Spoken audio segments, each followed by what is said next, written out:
Next మనకి పూర్ణ గారు వచ్చారండి. పూర్ణ గారిని తీసుకున్నాను. హలో! నమస్తే అండి పూర్ణ గారు. నమస్తే గోవింద్ గారు. హలో! హాయ్ చెప్పండి. మీరు ఏమంటారు థంబ్‌నెయిల్ పెట్టారు కదా! వ్యక్తి పూజ మతమౌఢ్యాన్ని పెకిలించబడింది అని. అవునండి.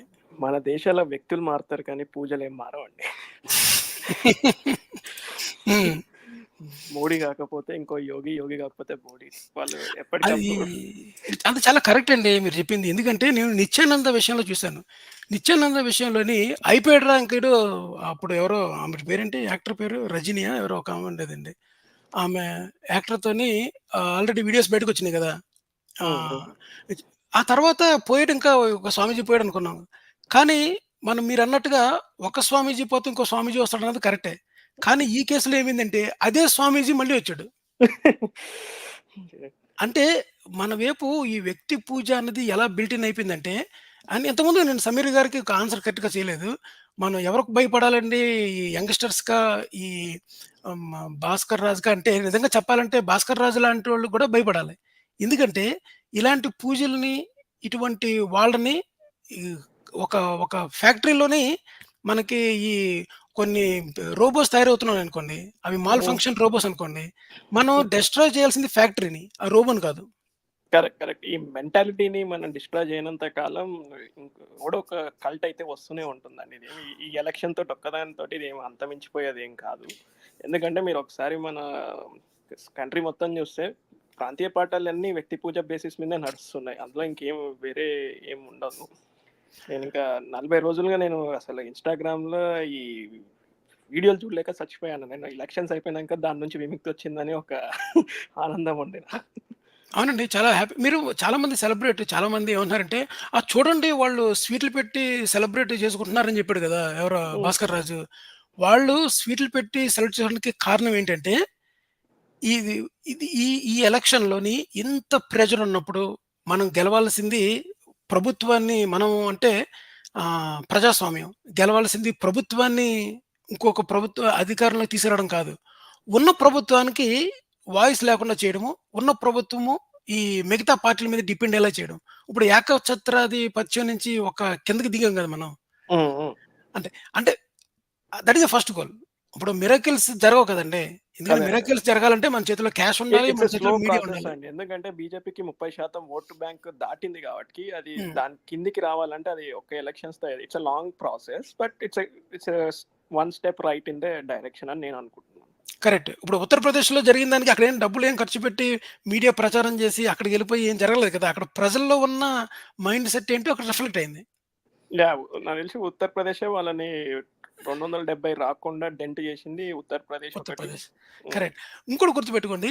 ఉత్తరప్రదేశే కాదు అసలు వాళ్ళు గవర్నమెంట్ ఫార్మ్ చేయలేని స్థితిలో ఉండేవారు.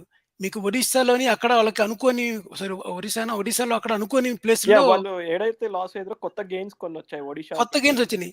ఇమాజిన్ థట్ వాళ్ళు ఉత్తరప్రదేశ్‌లో ఓడిపోయి ఉండి, మిగతా కొత్త ప్రదేశాల్లో రాకుండా గనక ఉండుంటే, వాళ్ళ పరిస్థితి అసల గవర్నమెంట్‌కి అసలు దరిదాపుల్లో ఉండేవారు గూడా కాదు ఆళ్ళు. నాకు తెలిసి ఏందంటే ఒకప్పుడు వాళ్ళకు బెంగాల్‌లో గూడా బేస్ లేదు. ఆ 12 సీట్లు గూడా బోనస్ అన్నట్టే వాళ్ళకు. కరెక్ట్.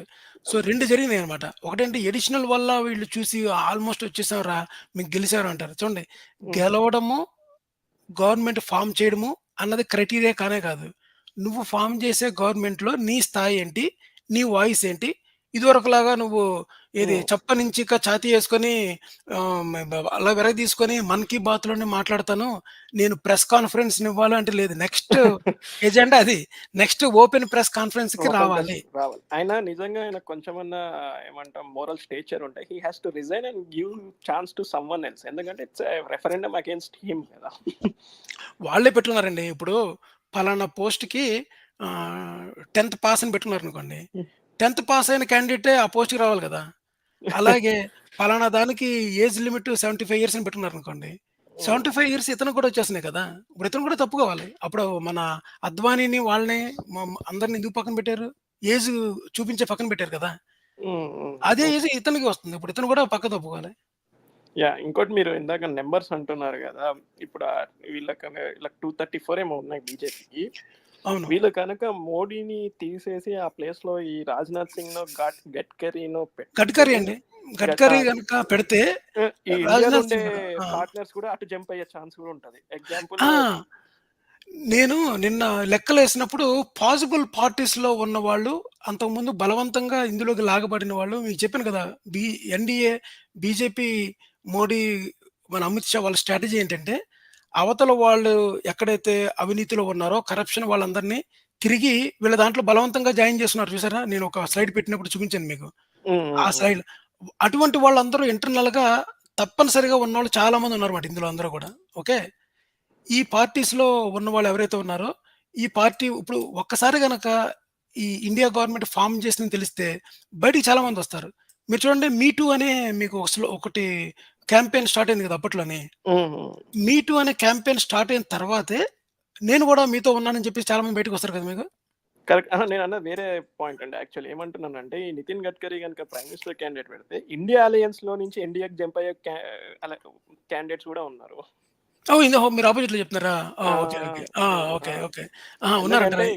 ఈ డీఎంకే, తృణమూల్ కాంగ్రెస్ గతంలో ఎన్‌డీఏ గవర్నమెంట్‌లో ఉన్న పార్టీలే ఇవి. హ్మ్. అవును. ఇండియా గవర్నమెంట్ గనుక ఫార్మ్ చేస్తే నితిన్ గడ్కరీని ఎందుకు సపోర్ట్ చేస్తది?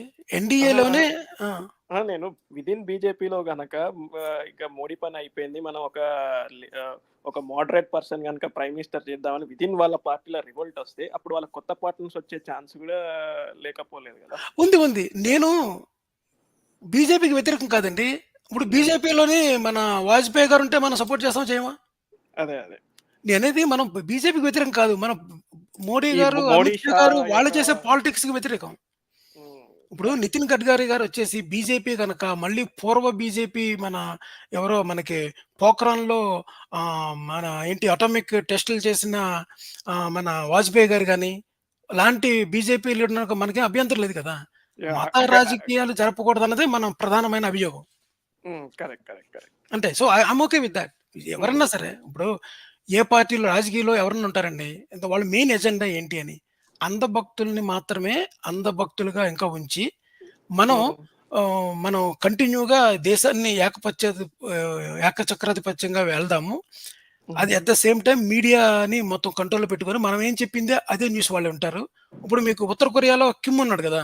హ్మ్. హ్మ్. హ్మ్. అలాంటి స్టేజ్‌కి వెళ్ళిపోబోయింది ఇండియా. మీకు ఎవరికీ అంటే ఆల్‌మోస్ట్ పూర్తిగా రియలైజ్ అయినోళ్ళు రియలైజ్ అయ్యారు గానీ యాహ్! వీళ్ళ వీళ్ళ ఐడియా ఏముండేనంటే చైనా లాగా వన్ పార్టీ డెమోక్రసీ హ్మ్. నడపాలా అనేది వీళ్ళ అల్టిమేట్ గోల్. కరెక్ట్.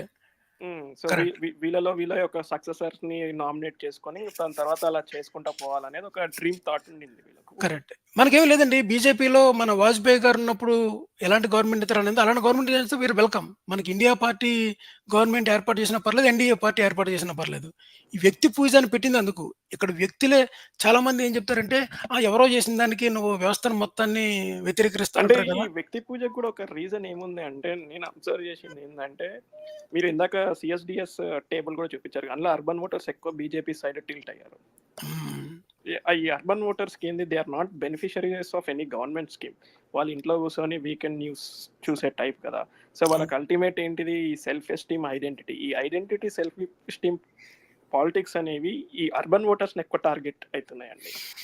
అది చాలా ఇంపార్టెంట్ పాయింట్ అండి. మీరు టచ్ చేసిన పాయింట్. నేనేదేంటంటే, మనం రియల్‌గా గనక ఇప్పుడు 'ప్రశాంత్ కిషోర్' వాళ్ళ స్ట్రాటజీ ఎలా ఉంటదంటే, గెలుపు మాత్రమే ఉన్నప్పుడు, ఎక్కడెక్కడ ఏ పాకెట్స్‌లో మన ఓట్ బ్యాంక్ ఉంది, వాళ్ళని ఎలా ప్రభావితం చేయాలన్నప్పుడు, నేను మీ రిప్రజెంటేటివ్ నేను ఇప్పుడు చూసారా మీరు సినిమా హీరోస్ ఎక్కడికెళ్తే అక్కడ నేను మీ వాడినే. నేను గూడా ఏలూరు కాలేజీలో చదువుకున్నానంటారు గుర్తుందా మీకు? అవునవును. రిలేటబిలిటీ.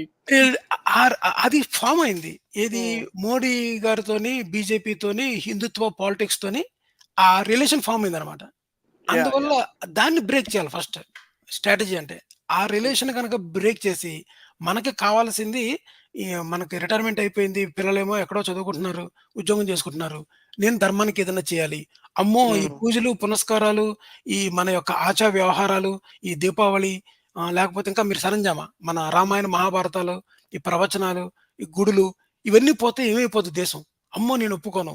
ఈ ఎవరో ఈ క్రిస్టియన్ కమ్యూనిటీ అలాగే హ్మ్. మనకి ఇస్లామిక్ వీళ్ళందరూ వచ్చేసి మనల్ని హ్మ్. చేస్తున్నారు అన్నదానికి లింకే ఉన్నారు బాగాళ్ళు. ఇంకొకప్పుడు రామాయణం, మహాభారతం జరిగిందా? జరగలేదా? ఇది నిజమా? అని అడిగితే మాకు తెలియదని ఆన్సర్ ఇచ్చేవాళ్ళు. జరిగి ఉండొచ్చేమో దగ్గరికి అవును. తీసుకొచ్చారు వీళ్ళు. అలా తీసుకొచ్చారు. మొన్న చూసారా ఒక విషయంలో ఏం చెప్తున్నాడంటే 'ధర్మార్గం భాస్కర్ రాజు' ఏదో 'కర్ణోదక సాయి' ఇవన్నీ చెప్పి ఈ రామాయణ, మహాభారతాలన్నీ ప్రతి కల్పంలో జరిగినయి. ప్రతి కల్పంలో జరిగిన తర్వాత అదసలు ఈ ప్లానెట్‌లో జరగలేదు. ఏదో ప్లానెట్‌లో జరిగిందని చెప్తున్నాడు. ఆ! ఏదో ప్లానెట్‌లో జరిగితే మనకేం సంబంధం?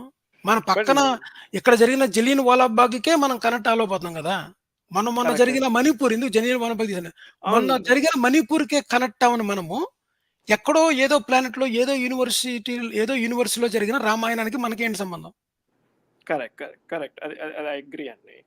ఇంకోటి నేను అనుకుంటాను ఇంకో పొలిటికల్ పాయింట్ ఏందంటే, వీళ్ళిద్దరికీ గూడా కొయిలేషన్ నడిపించే పర్సనాలిటీస్ లేవండి. షాకి గాని, మోడీ గానికి వాళ్ళు ఇంకొకరు చెప్తే వినే స్టేజ్‌లో లేరు.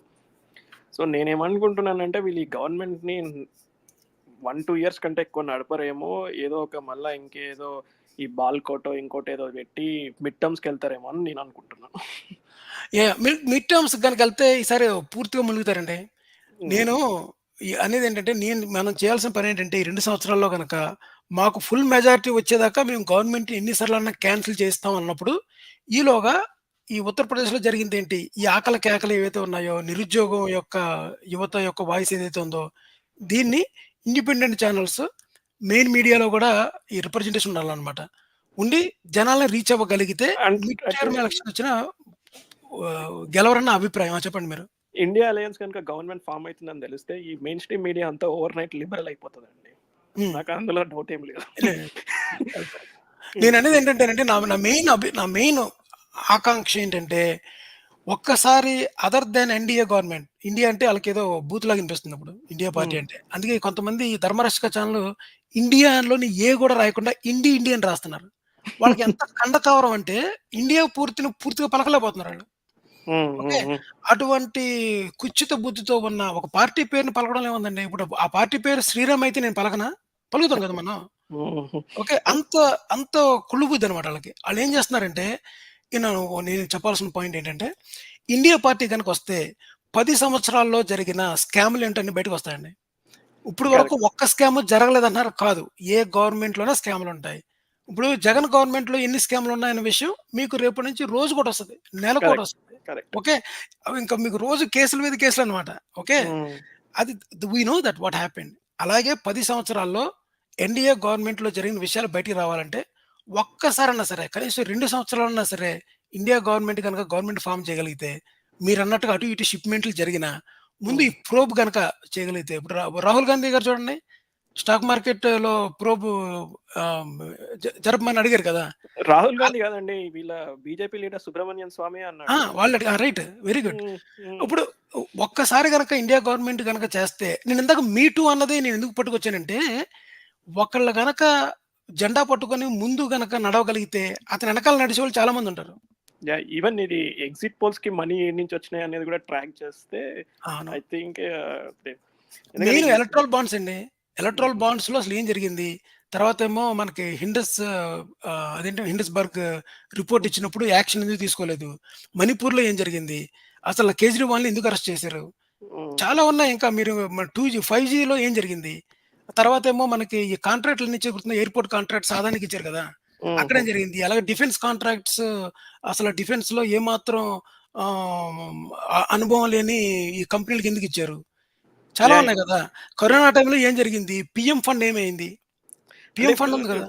నేను ఈ మోడీని సపోర్ట్ చేసి జనాలు గూడా రైజ్ చేసే పాయింట్ ఏందంటే 2009-2014 అన్ని కరప్షన్ జరిగినాయి. ఈ 10 ఇయర్స్‌లో ఇవి ఒకటి ఒక్కటి కూడా జరగలేదు. దానికి నా ఆన్సర్ ఏముండే అంటే 2009-2014 మీరనుకునే ఈ లిబరల్ మీడియా ఆహ్, వాళ్ళని అగెయిన్స్ట్‌గా మాట్లాడింది కాబట్టి మీకు గనిపించినాయి. ఇప్పుడు ఏ మీడియా మాట్లాడతలేదు కాబట్టి మీకు గనిపిస్తలేదు. మీరు ఇన్ని తిట్టినా సరే ఆ టైంలో కనీసం మీడియాకి కొంచెమన్నా ఫ్రీడమ్ ఉంది అని. కరెక్ట్. అది కరెక్ట్ ఆన్సర్. ఇంకో ఆన్సర్ ఏంటంటే, ఒక కోటలోని ఏం జరుగుతుందో మనకు తెలీదండి. హ్మ్. ఎందుకంటే ఆ కోట చుట్టూరు కూడా పెద్ద ఒక ఏమంటారు ఒక 30 ఫీట్ వాల్ కట్టేశారు. ఓకే. కరెక్ట్. జరగట్లేదు. ఇదివరకేంటంటే ఆ కోట ట్రాన్స్‌పరెంట్‌గా ఉందనమాట. అద్దాల హ్మ్. మేడలాగుంది. అందువల్ల హ్మ్. మనకి ఏం జరుగుతుందో తెలుస్తుంది లోపల. So, same thing happened. పొ పొ కు చుట్టూ ఉన్న షీల్డ్ ప్లస్ అక్కడ ఏం జరుగుతుందో తెలిసేది ఈ హిందుత్వ ఛానెల్స్‌లోని వాళ్ళు చెప్తుంటారు కదా! హ్మ్. ఆహ్, అందుకే తెలుస్తుందన్నమాట. జనాల్ని అందరికి కూడా కళ్ళకి గంతలు కట్టున్నాయండి. ఇప్పుడు కళ్ళకి గంత అందుకనే ఒక్కసారన్నా సరే ఇండియా గవర్నమెంట్ గనక ఫార్మ్ కొల్యూషన్ ఫార్మ్ అయ్యి గనక ప్రోబ్ ఓపెన్ చేయగలిగితే అక్కడ మనం ఎందుకంటే మనకు ఫైలే యాక్సెస్ లేదు. ఇప్పుడు మీరు ఏదన్నా ఇప్పుడు నాకేదన్నా ఎక్సెల్ ఫైల్ ఇచ్చి చెప్తేనే కదా! ఈ ఫార్ములా తప్పుందని చెప్పగలను నేను. కరెక్ట్. కరెక్ట్. అది. ష్యూర్ అండి. థాంక్ యూ అండి. ఇంకొక పాయింట్ ఉందండి. ఈ కోalition గవర్నమెంట్స్ వర్సెస్ ఈ మెజారిటీ గవర్నమెంట్స్ మీరు తర్వాత ఎప్పుడైనా తీసుకుంటారా ఆ టాపిక్? లేకపోతే తర్వాత తీసుకుంటే 2 ఉన్నాయండి. ఒకటేంటంటే ఆంధ్ర పాలిటిక్స్ ఉన్నాయి కదా! Jagan government and Chandrababu Naidu government and then Pawan Kalyan politics. So, హుహు. అక్కడ మన మద్యంలో ఏం జరిగింది? ఈ మద్యంలో గుర్తుందా మీకు? మన జగన్ గవర్నమెంట్ వాళ్ళు మన మద్యాన్ని నిషేధిద్దాం దగ్గర నుంచి పూర్తిగా మద్యం మీద బేస్ అయిపోయి ఆహ్, ఎ ఎలాగా అన్న ఆ విషయాలు ఒకటి ప్లస్ ఓడిపోవడానికి గల కారణాలు రకరకాలుగా చెప్పుకుంటున్నారు కదా! ఆ హ్మ్. బేస్ చేద్దాం అనుకున్నానన్నమాట. దాంతో పాటు ఈ నెక్స్ట్ వీక్ ఏం చేస్తామంటే నాకు బాగా ఇంట్రెస్ట్ ఏంటంటే మన వాళ్ళందరికీ కూడా పాలిటిక్స్ మీద ప్లస్ ఎక్కువగా మాట్లాడుతూ, హ్మ్. జనాలతో ఎక్కువ ఇంటరాక్ట్ అవుతూ చేయడం అన్నది ఒక రైట్ డైరెక్షన్ అనుకుంటున్నాను ప్రస్తుతానికైతే. ఓకే. మీరు మద్యం పాలసీ అన్నారు కాబట్టి నేను జస్ట్ యానెక్డోట్ చెప్తున్నాను. నేను 2 ½ ఇయర్స్ బ్యాకే మా తెలిసిన అతను వైసీపీ సపోర్టర్ అంటే మీరు మద్యాన్ని గెలుకురు. That is going to be the death bed for Jagan అని అప్పుడే చెప్పినా నేను అతనికి. కరెక్ట్. ఎవరు ఇంకా లేదండి. ఈవెన్ ఎన్టీ రామారావు అప్పుడులో వచ్చాడు గానీ చేయలేకపోయారు కదా! మద్యాన్ని క్యాన్సెల్ చేయించడం అనేది కుదరదు. కానీ మద్యం పేరు చెప్పి లాభం పొందే ఈ యాహ్! ఈ నాయకులు మాఫియా ఎవరైతే ఉంది ఉన్నారో గదండీ! మాఫియా లిక్కర్‌కు ఉంది. రైట్. కరెక్ట్. ఇప్పుడు ఇప్పుడు నెక్స్ట్ మనకి గంజాయి కూడా ఎంటర్ అయిపోయింది తెలుసా మీకు? ఈవెన్ కొకైన్ గూడా అని నేను ఆ! వింటున్నానండి. చూడండి. హైడ్రోజన్. అవును. ఇప్పుడు ఇంతకుముందు సమీర్ గారు అడిగిన ప్రశ్నకి మనం దేనికోసం భయపడుతున్నాం అన్నాం కదా! మన స్టేట్ చూసుకుంటే సెంట్రల్ పాలిటిక్స్ పక్కన పెట్టి మన స్టేట్ చూసుకుంటే మన స్టేట్‌లోని ఆల్రెడీ చాలా ఏమంటారు ఈ రౌడీయిజం గాని, లేకపోతే మాఫియా గాని, పిల్లలు గాని హ్మ్. ఆల్మోస్ట్ యువత ఇదివరకు పంజాబ్‌లో గుర్తుందా మీకు? యువత అందరూ యాహ్! ఆహ్, యాహ్! యాహ్! మనకు ఆ ఆల్మోస్ట్ సినిమా గూడా వచ్చింది గదా! 'ఉడతా పంజాబా' ఏదో ఉడతా వచ్చింది కదా! పంచ్. ఆ! ఆ! రైట్. అలాగే ఆంధ్రప్రదేశ్‌లో కూడా ఆ స్టేజ్‌లో ఉందేమో మనకు తెలీదు. సో, నెక్స్ట్ కాన్సంట్రేషన్ చేయాల్సింది అక్కడ. I state think drugs is one of the primary concern in both Telangana and Andhra Pradesh. But I think correct. వాటికి పోలీసులకు కావాలని దాన్ని బయట పెడతలేరేమో అని నా అది. ఒపీనియన్ అండి. ఎందుకంటే దానికి ఇంకా మన దగ్గర ఇవి రీహాబిలిటేషన్ సెంటర్స్ అనే కాన్సెప్ట్ లేదు. So, they are not knowing how to handle it properly. Correct. రెండండి. ఒకటేంటంటే గుర్తుందా మీకు ఈ మూవీ చూసారా మీరు? ఏది 'దర్బార్' మూవీ చూసారా మీరు? చూడలేదండి. 'దర్బార్' మూవీలోని రజనీకాంత్ ఎళ్లి ఒక డ్రగ్ ఓహ్! మాఫియాని ఓహ్! పట్టుకుంటాడనమాట. తమిళ్ దర్బారా చూసానండి. తమిళ్ దర్బార్ పట్టుకుంటారనమాట. పట్టుకున్న తర్వాత ఏమవుతుందంటే తర్వాత ఈ మత్తు మందుకి అలవాటు పడిన యువతంతా కూడా బిల్డింగ్స్ మీద దూకేస్తూ ఉంటారు. అప్పుడేం చేస్తారంటే ఒక రిహాబిలిటేషన్ సెంటర్‌ని ఏర్పాటు చేస్తారు. అంటే మనం రాకెట్‌ని బ్రేక్ చేయడం ఒకటే కాదు కదా! ఈ రాకెట్‌ని హ్మ్. బ్రేక్ చేయడం ఒకటే కాకుండా దాన్ని నుంచి బయటికి తీసుకురావడానికి ఈ, ఈ వైద్య సదుపాయాలు, సైకియాట్రిక్ అన్నీ ఉండాలి కదా! యాహ్! యాహ్! యూ అలా need to detox them from that addiction. Correct. ఇది ద కూడా ద ఒక పెద్ద ప్రాజెక్ట్ ఎవరో చంద్రబాబు నాయుడు గారికి ఒకళ్ళొస్తే గనక నెక్స్ట్. యాహ్! యాహ్! అయితే అదొకటి. బావుంది. గుడ్. అలాగే మన హిందుత్వ ఛానెల్స్‌లో ఉన్న వీళ్ళని కూడా బయటికి తీసుకురావడానికి సైకియాట్రీ మనలాంటి ఛానెల్స్ అవసరం అండి. యాహ్! ఇప్పుడు మాకు ఇక్కడ లిటిల్ రాక్‌లో ఉంటుందండి. Freedom from rehabilitation centre for those who got intoxicated with religion అని గూడా హ్మ్. వాళ్ళకి గూడా ఉన్నాయి రీహాబిలిటేషన్ సెంటర్. అవును. జోన్స్ టౌన్‌లో నుంచి బయటికి తీసుకొచ్చినట్టుగా ఈళ్ళందరిని మనం బయటికి తీసుకురావాలి. ఓకే. యాహ్! ష్యూర్. సరే అండి. Okay. Thank you for thank the you అండి. Opportunity. Sure. Thank you. By.